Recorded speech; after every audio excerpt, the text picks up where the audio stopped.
Good morning, students. So this is lecture number 4 of unit number 3, that is proceeding part of unit 3rd. So in this lecture we are going to deal with the numerical problem related to unit number 3rd. In that problem we are going to discuss about how to find out the moment of resistance of the beam as like previous lecture.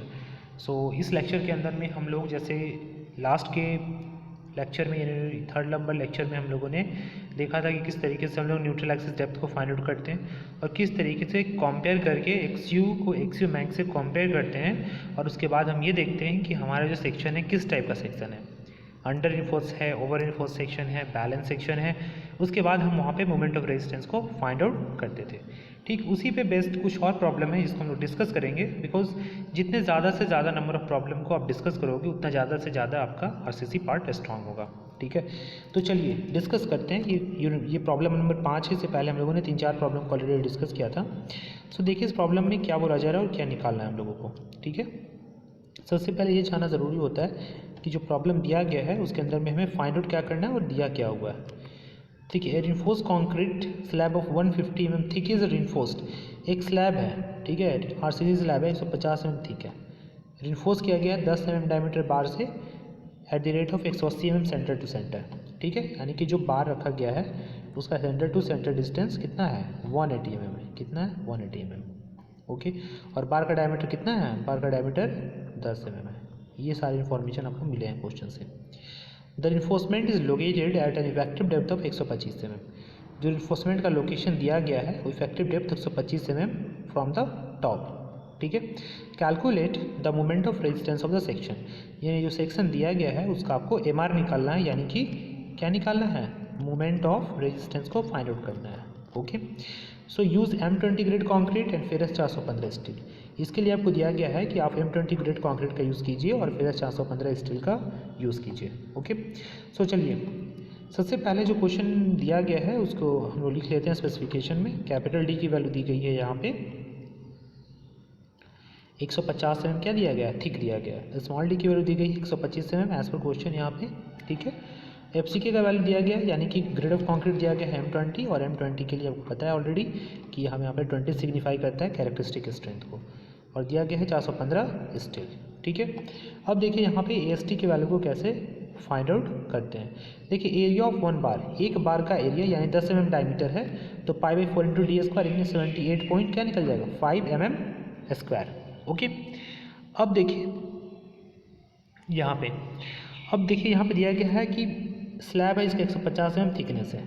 ठीक है, अब हम लोग width मान लेते हैं कि 1 metre width है। कितना विड्थ है, 1 मीटर विड्थ है। ओके, और सेंटर टू सेंटर स्पेसिंग दिया गया है कितना, 180 mm।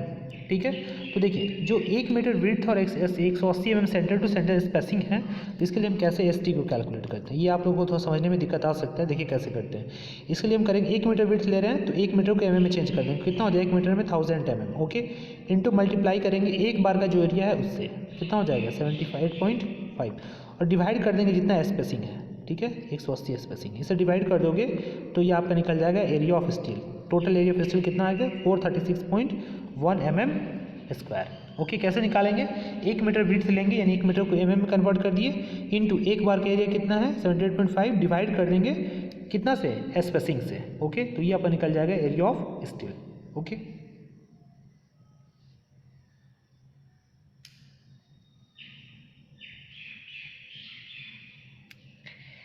तो यहाँ पे आपका निकल गया एरिया ऑफ स्टील कितना लगेगा। ठीक है, तो ये थोड़ा सा आप ध्यान रखिएगा यहाँ पे कैसे निकालते हैं। ठीक है, अभी तक आपको सिर्फ पता था कि एक बार का डायमीटर दिया गया था और 3 बार दिया गया है तो सीधे मल्टीप्लाई कर देते हैं। यहाँ पे क्वेश्चन में था स्पेसिंग, इसलिए इसको इस तरीके से हम लोग फाइंड आउट करते हैं।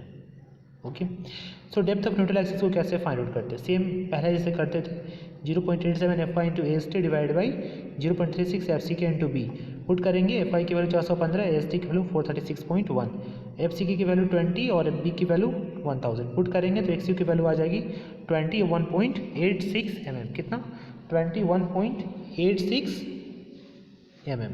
ओके, यहाँ तक क्लियर है। ठीक है, उसके बाद चलेंगे हम limiting depth of neutral axis में। तो देखिए FE 415 दिया गया है ग्रेड ऑफ स्टील। FE 415 उसके लिए होता है 0.48 D। तो 0.48 और इस इफेक्टिव ब्रेथ की वैल्यू 125 दी गई है, सॉल्व करेंगे ये आ जाएगा 60 mm। कितना आ जाएगा? 60 mm आ जाएगा। अब देखिए यहाँ पे कंपेयर करके XU और XU मैक्स को, तो XU जो है XU मैक्स से छोटा है, तो ये जो सेक्शन हो जाएगा अंडर रीइंफोर्स्ड सेक्शन हो जाएगा। कौन सा सेक्शन हो जाएगा? Under reinforced section. ठीक है, क्लियर है? अब आगे बढ़ेंगे हम लोग। अब यहाँ से हम लोग मोमेंट ऑफ रेजिस्टेंस को फाइंड आउट करेंगे। तो मोमेंट ऑफ रेजिस्टेंस को फाइंड आउट करने के लिए मैंने फॉर्मूला आपको बताया था 0.87 Fy into AST bracket on D minus 0.42 XU। Okay, so 0.87 और Fy यानी कि यील्ड स्ट्रेंथ ऑफ स्टील 415 के लिए कितना लेते हैं? 415 ही लेते हैं यील्ड स्ट्रेंथ। पुट कर देंगे यहाँ पे Fy की वैल्यू और AST की वैल्यू 436 है। ओके, अब देखिए small D and effective depth 125 और 0.42 XU। देखिए यहाँ पे अंडर इन्फोर्स्ड सेक्शन है, इसलिए हमेशा हम XU लेते हैं, XU मैक्स नहीं लेते हैं। XU मैक्स आप लेंगे तो आपका क्वेश्चन गलत हो जाएगा, यानी आपका क्वेश्चन वहाँ पे क्या हो जाएगा, यानी जो आपका सॉल्यूशन आएगा वो रॉन्ग हो जाएगा। ठीक है, इसलिए आप ध्यान रखेंगे हमेशा यहाँ पे XU की वैल्यू लेते हैं यहाँ पे पुट करने के लिए। ठीक है, अंडर इन्फोर्स्ड सेक्शन में। वही अगर ओवर इन्फोर्स्ड सेक्शन रहता तो वहाँ पे हम लिमिटिंग करते हैं, यानी कि XU मैक्स वहाँ पे वैल्यू पुट करते हैं। ये चीज़ ध्यान रखना है आपको। ठीक है,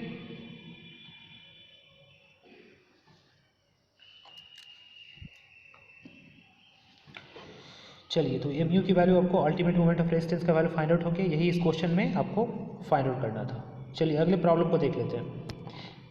अगर आप एक प्रॉब्लम को अच्छे से समझ लेंगे तो सारा प्रॉब्लम को आसानी से बन जाएगा। ठीक है, थोड़ा बहुत डिफरेंसेस रहता है, लेकिन जो प्रोसेस है सारा वही रहता है। सो नेक्स्ट नंबर प्रॉब्लम को देखिए। RCC बीम है जिसका डायमेंशन दिया गया है 200/400 mm। देखिए 400 mm यहाँ पे इफेक्टिव है, यानी स्मॉल डी की वैल्यू दी गई है। Okay, is reinforce with 316 mm diameter bar. देखिए यहाँ पे 316 लिखा हुआ, इसका मतलब हो गया 16 mm डायमीटर का बार है और नंबर ऑफ बार कितना है? 3 है। फेरस 415 स्टील है। Okay, find the ultimate uniformly distributed load. अब देखिए यहाँ पे क्या बोला जा रहा है, यहाँ पे निकालना आपको uniformly distributed load which the beam can carry safely over the span of 5 metre. ठीक है, बीम जो है कितना डिस्ट्रीब्यूटेड लोड को सेफली हैंडल कर सकता है 5 मीटर के स्पैन तक, उसको निकालना है। ठीक है, टेक M20 ग्रेड कॉन्क्रीट, और दिया गया है कि M20 ग्रेड कॉन्क्रीट को आप एज्यूम करें। ओके, चलिए ठीक है, आगे बढ़ते हैं। क्वेश्चन आप लोग समझ गए हैं। इसमें आपको निकालना क्या है? आपको निकालना है अल्टीमेट यूनिफॉर्मली डिस्ट्रीब्यूटेड लोड, यानी स्मॉल w की वैल्यू को यहाँ पे आपको क्या करना है? फाइंड आउट करना है। ओके, चलिए आगे बढ़ते हैं। सो स्मॉल b की वैल्यू जो है यहाँ पे 200 mm है, स्मॉल डी की वैल्यू 400 mm है। ओके, AST की वैल्यू चूँकि 16 mm डायमीटर स्टील है तो पाई 4 × 16 के स्क्वायर, और 3 स्टील है इसलिए 3 से मल्टीप्लाई कर देंगे तो आ जाएगा आपका 603.19 mm²। Okay, grade of concrete question में दिया गया है M20, सो M20 के लिए FCK की वैल्यू हो जाएगी 20 N/mm², और यहाँ पे ग्रेड ऑफ स्टील दी गई है 415, इसलिए FY की वैल्यू भी हो जाएगी 415 N/mm², और यहाँ पे जो लेंथ दिया गया यानी स्पैन दिया गया वो 5 मीटर, इसलिए की वैल्यू यहाँ पे 5 मीटर हो गई। ओके, मुझे नहीं लगता है कि इसमें आपको कोई दिक्कत आएगा। चलिए आगे बढ़ते हैं। देखिए डेप्थ ऑफ न्यूट्रल एक्सिस कैसे फाइंड आउट करते हैं। ठीक फिर से वही फार्मूला, इस फार्मूला को इतना यूटिलाइज किया जा रहा है कि आपको एकदम ये जो फार्मूला है ना टिप पे होने चाहिए बिल्कुल, तभी आपसे क्वेश्चन बनेगा। Okay, so 0.87 Fy into AST divide by 0.36 FCK into B। तो 0.87 Fy की वैल्यू 415, AST की value 603.19, 0.36 FCK into B, 0.36 FCK की वैल्यू 20 और B की वैल्यू 200। ओके, सारे वैल्यूज़ को पुट करेंगे, यहाँ पे XU की वैल्यू आ जाएगी 151.2 mm, 151.2 mm। ओके, अब यहाँ पे आप निकालिए, उसके बाद वो कंपेयर करना पड़ेगा XU मैक्स से, तभी आपको पता चलेगा कि सेक्शन किस टाइप का है। तो इसके लिए limiting depth of neutral axis find out करना पड़ेगा XU मैक्स।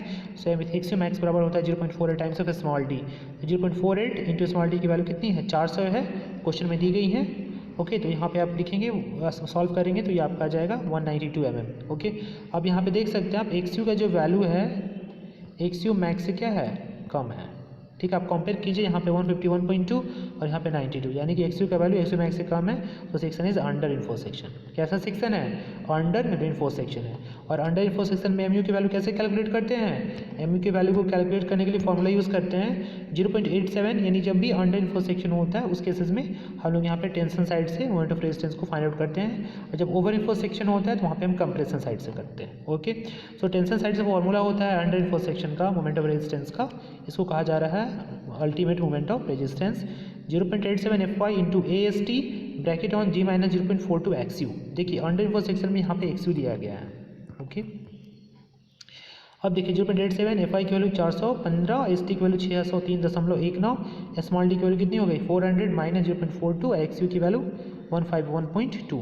सारे वैल्यूज़ को पुट करेंगे, ये आ जाएगा 73.28 × 10⁻6 न्यूटन mm। अब किलो न्यूटन मीटर में चेंज करना है तो सारे वैल्यूज़ को डिवाइड कर दो 10⁻6 से, कट जाएगा, कैंसिल आउट हो जाएगा, आपका बच जाएगा 73.28 किलो न्यूटन मीटर।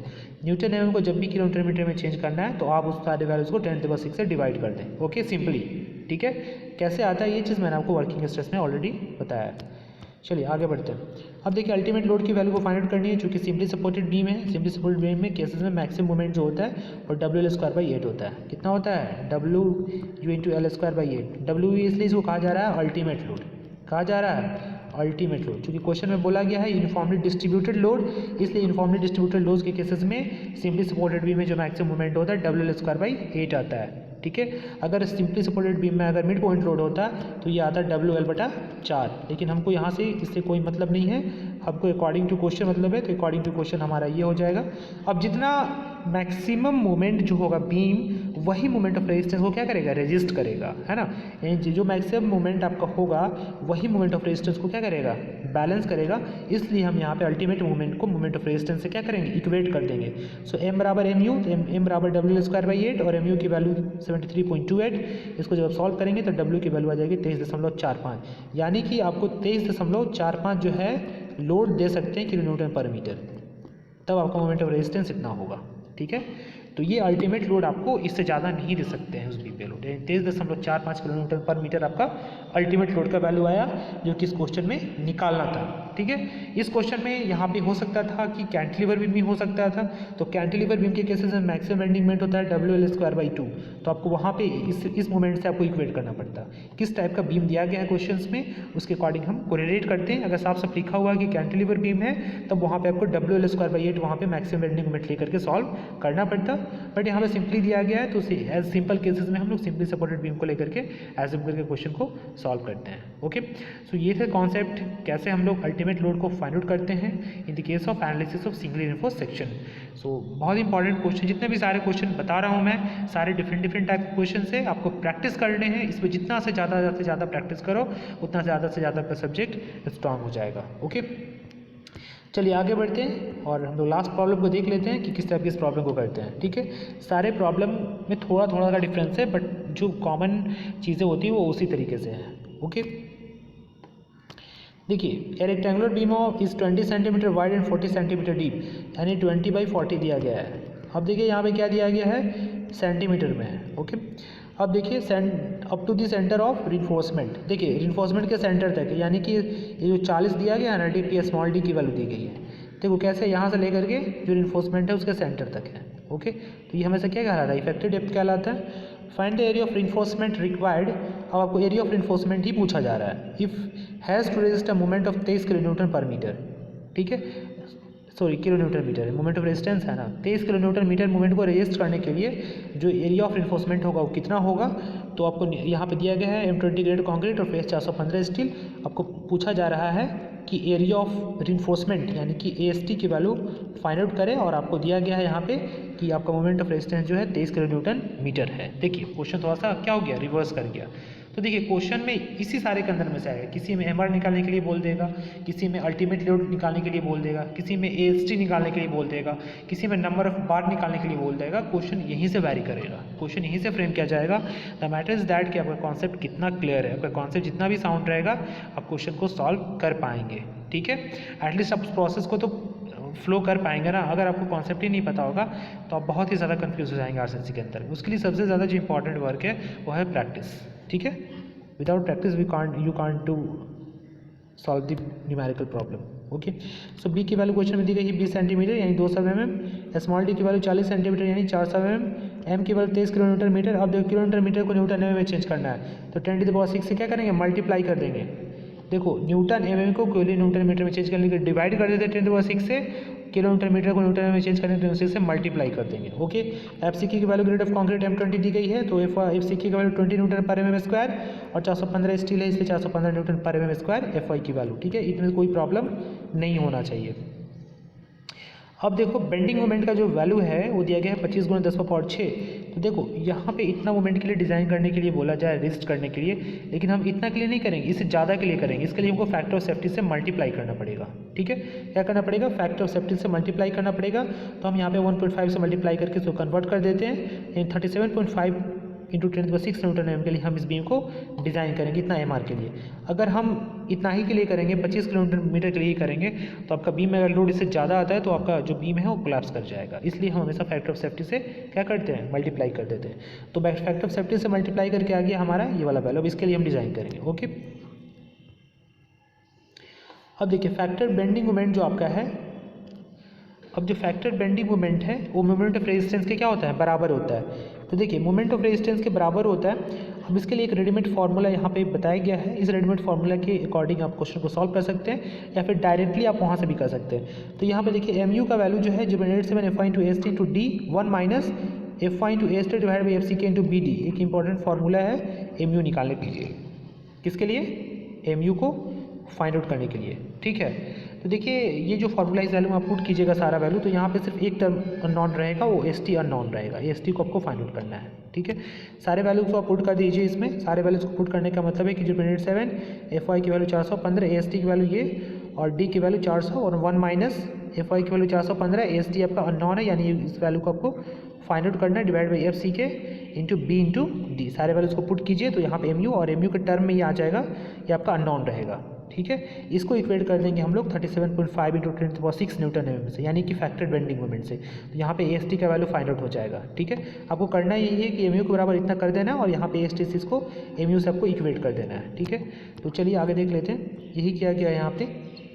सारे वैल्यूज को पुट करेंगे, यानी जो आपको मोमेंट ऑफ रेजिस्टेंस था उसको अल्टीमेट मोमेंट से आपने इक्वेट किया। यहाँ पे AST के टर्म में इक्वेशन बनेगा, जो कि बनेगा क्वाड्रेटिक इक्वेशन इस टाइप से। ठीक है, क्वाड्रेटिक इक्वेशन बनेगा। आप इसको कैलकुलेटर में पुट करोगे, कैलकुलेटर में डायरेक्टली भी आप पुट कर सकते हो। कैलकुलेटर में पुट करने के फार्मूला मैंने वर्किंग स्ट्रेस मेथड में बताया था। फार्मूला का जो इक्वेशन आएगा इस तरीके से आएगा, x² + bx + c = 0। वहाँ पे एक कोफिशिएंट को पुट करोगे। एक मान लो कि a का जो कोफिशिएंट है 1 है और B का कोफिशिएंट मान लो 1 है और C का कोफिशिएंट क्या है? 1 है। अब ऐसे पुट कर सकते हो। ठीक है, ठीक उसी तरीके से यहाँ पे आप ऊपर में देख सकते हो। तो यहाँ पे अगर आप पुट करोगे तो A देखो पहला कोफिशिएंट 1 हो जाएगा, A = 1, B = पुट करोगे तो हो जाएगा -3.554। अब C का कोफिशिएंट अगर पुट करते हो तो ये आ जाएगा 1001096.192। ये पुट करोगे तो आपका वहाँ पे ये सारे वैल्यूज़ को पुट करोगे कोफिशिएंट में कैलकुलेटर के अंदर में, तो आपका ऑटोमेटिकली AST का 2 वैल्यू आएगा, एक निगेटिव और पॉजिटिव। तो जो पॉजिटिव वाला वैल्यू होगा उसको आप ले करके AST को सॉल्व कर सकते हो। ठीक है, एक तो ये प्रोसेस हो गया। जब आप कैल्सी में सारे वैल्यूज़ को पुट करोगे तो मुझे उम्मीद है कि आपने वर्किंग स्ट्रेस मेथड के अंदर में कैल्सी का यूज़ करना सीखा होगा। और मैंने बताया भी था कि क्वाड्रेटिक इक्वेशन को कैसे सॉल्व किया जाता है, by the using of calculator. ठीक है, अगर आप लोगों ने नहीं प्रैक्टिस किया है तो आप लोग कैलकुलेटर से जरूर इसको प्रैक्टिस कर लें। ठीक है, क्योंकि इस टाइप का जब क्वेश्चन आएंगे एग्जामिनेशन में तो आप हैंड से कैलकुलेशन नहीं कर सकते हो, काफ़ी टफ हो जाता है। ठीक है, अब देखो अगर नॉर्मल तरीके से इसको सॉल्व किया जाए तो नॉर्मल तरीके से सॉल्व किया जा सकता है, but it is very calculative. ये काफ़ी कैलकुलेटिव हो जाएगा। कैसे निकालता है आपको पता है ऑलरेडी, x² bx + c 0 कैसे निकालते हैं? रूट d बराबर क्या होता है? b² - 4ac। आपने पढ़ा है ना। ठीक है, तो इस तरीके से d की वैल्यू को फाइंड आउट करना पड़ेगा। अब यहाँ पे एक फार्मूला होता है रूट निकालने के लिए। क्या फार्मूला होता है? x बराबर -b ± √d/2a। ये फार्मूला आप लोगों ने पढ़ा होगा पहले। इसमें अगर आप पुट करोगे, ठीक है, इसमें सारे वैल्यूज़ को पुट करोगे तो फिर उस तरीके से आप फार्मूला जब पुट करोगे तो इस तरीके से निकलेगा। तो -b की जगह पे यानी -b तो माइनस और b की जगह पे यहाँ -385 है तो यहाँ पे b हो जाएगा। और d² - 4ac b² - 4ac √d तो b², तो b का वैल्यू कितना ये है, यानी इसका स्क्वायर कर दोगे -4 × a, तो a का वैल्यू कितना है? 1 हो जाएगा और c का वैल्यू कितना है? 1001096 बराबर 2 है, तो 2 और a का वैल्यू 1 है। ऐसे भी कैलकुलेट करके निकाल सकते हो कैलकुलेटर से। इतना सब कैलकुलेट कर लो और उसको सारे वैल्यू को रूटर में रख दो तो ये आपका वैल्यू हो जाएगा 280 mm²। दोनों तरीके से कैलकुलेट कर सकते हो, ये डिपेंड करता है आप पे कि आप कैसे सॉल्व कर सकते हो क्वेश्चन को एग्जाम में। ठीक है, ये ज़्यादा इंपॉर्टेंट है। बाकी कैलकुलेशन है मैथमेटिकल कैलकुलेशन है, ये आपको करना पड़ेगा अपने, ठीक है। और मैंने सारे स्टेप्स तो बता दिए हैं, आपको खुद से आप इसको कैलकुलेशन करना पड़ेगा। तो AST का वैल्यू आ गया यहाँ पे 280 न्यूटन पर mm स्क्वायर, ठीक है। अब depth of neutral axis find out कर लेते हैं हम लोग। तो XU की वैल्यू होती है 0.87 F5 into AST divide by 0.36 FC into B। सारे नॉन वैल्यू को पुट करो, चूँकि आपको AST की वैल्यू भी ऑलरेडी पता चल चुका है। तो 0.87 F5 की वैल्यू 415 और ST की वैल्यू 280 डिवाइड बाई 0.36 FC के 20 और B के वैल्यू 200, सारे वैल्यूज को पुट करोगे, ये आ जाएगा 70.2 mm, 70.2 mm हो जाएगा depth of neutral axis. Okay, ठीक है। अब आगे बढ़ते हैं। अब यहाँ पे देखो XU मैक्स बाई डी, तो XU मैक्स बाई डी की वैल्यू जो होती है 0.48 होती है, किस में, Fe 415 के केसेस में। या हम कह सकते हैं कि XU मैक्स बाई 0.48 डी होता है जब 415 स्टील होता है। तो 0.48 इंटू 400, क्योंकि स्मॉल डी की वैल्यू दी गई है, सारे वैल्यूज को पुट करोगे 192 में आ रहा है XU मैक्स की वैल्यू। तो अब यहाँ पे देख सकते हो कि XU का वैल्यू जो है XU मैक्स से क्या है, ज़्यादा है, सॉरी कम है, कम है। XU का वैल्यू XU मैक्स से क्या है, कम है। So it is under reinforce section और design is okay. Under reinforce section है इसलिए डिज़ाइन ओके हो गया। अगर ओवर रीइंफोर्स सेक्शन होता तो क्या करते हैं, अगर यही हमारा ओवर रीइंफोर्स सेक्शन होता है तो हम सेक्शन को, अगर ओवर रीइंफोर्स सेक्शन होता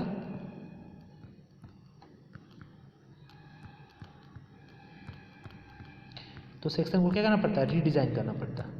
इससे काम नहीं चलता, फिर कभी भी सेक्शन हम ओवर इन्फोर्स नहीं रखते हैं, ठीक है। हम उसको क्या करते हैं, रीडिज़ाइन करते हैं। ओके, ये चीज़ ध्यान रखना। तो मुझे उम्मीद है कि ये क्वेश्चन भी आपके क्लियर हो गए होंगे, ठीक है। चलो एक छोटा सा क्वेश्चन है, लास्ट क्वेश्चन है, इसको भी सॉल्व कर लेते हैं। तो नहीं, इसको सॉल्व नहीं करेंगे, ठीक है। ये आपके लिए होमवर्क रहेगा, आपको ये क्वेश्चन को सॉल्व करना है, ठीक है, ठीक है। क्योंकि मैंने सारे क्वेश्चन तो ऑलरेडी कराए हैं, पूरे के पूरे क्वेश्चन 7-8 क्वेश्चन मैंने करा दिए ऑलरेडी, 6-7 क्वेश्चन। अब आपको एक क्वेश्चन खुद से प्रैक्टिस करना है जो कि ठीक इसी पे बेस्ड है, ठीक है। आप क्वेश्चन को देख सकते हैं, ठीक है। मैं इसको पढ़ देता हूँ। Analyse a rectangular beam of 300 mm width and 500 mm effective depth to determine the ultimate moment of resistance. काफ़ी ईजी है, MR की वैल्यू को फाइंड आउट करना है। और the tension reinforcement 416 mm diameter bar, 16 mm diameter का 4 बार है, with considering M20 grade concrete और फिर 415 स्टील। आपको MR निकालना काफ़ी ईजी है। मैंने जैसे क्वेश्चन को किए हैं इससे पहले, सारे क्वेश्चन के अकॉर्डिंग आप क्वेश्चन को कर सकते हो, ठीक है। उम्मीद है कि आप लोग इस क्वेश्चन को कर पाएंगे। और आप लोगों ने अगर पूरे वीडियोस को देखा है तो इस क्वेश्चन को करने में कोई भी दिक्कत नहीं आएगा, काफ़ी आसान है, ठीक है। इसी टाइप के क्वेश्चन एग्जामिनेशन में आपसे पूछे जाते हैं। मैं इसके बाद प्रीवियस ईयर के क्वेश्चन करवाऊंगा जब, तो मैं बताऊंगा कि इस चैप्टर से कितने मार्क्स के क्वेश्चन आए हैं और किस टाइप के क्वेश्चन आए हैं, ठीक है। अब ये जो लेक्चर था, यूनिट नंबर 3 का लास्ट लेक्चर था। इसके बाद हम लोग यूनिट नंबर 4 स्टार्ट करने जा रहे हैं, analysis and design of double reinforced section, ठीक है। देखो स्टार्टिंग में अगर आपने अच्छे से किया है तो ये सेक्शन आपको भारी नहीं लगेगा। अगर स्टार्टिंग में आपने अच्छे से नहीं किया है तो ये सेक्शन आपके लिए काफ़ी भारी लगेगा, ठीक है। चलिए, उम्मीद है कि आप लोग समझ रहे होंगे और आशा करता हूँ कि आप लोगों ने प्रीवियस के सारे नोट्स को ऑलरेडी कंप्लीट किया होगा। चलिए, thank you very much for joining with us.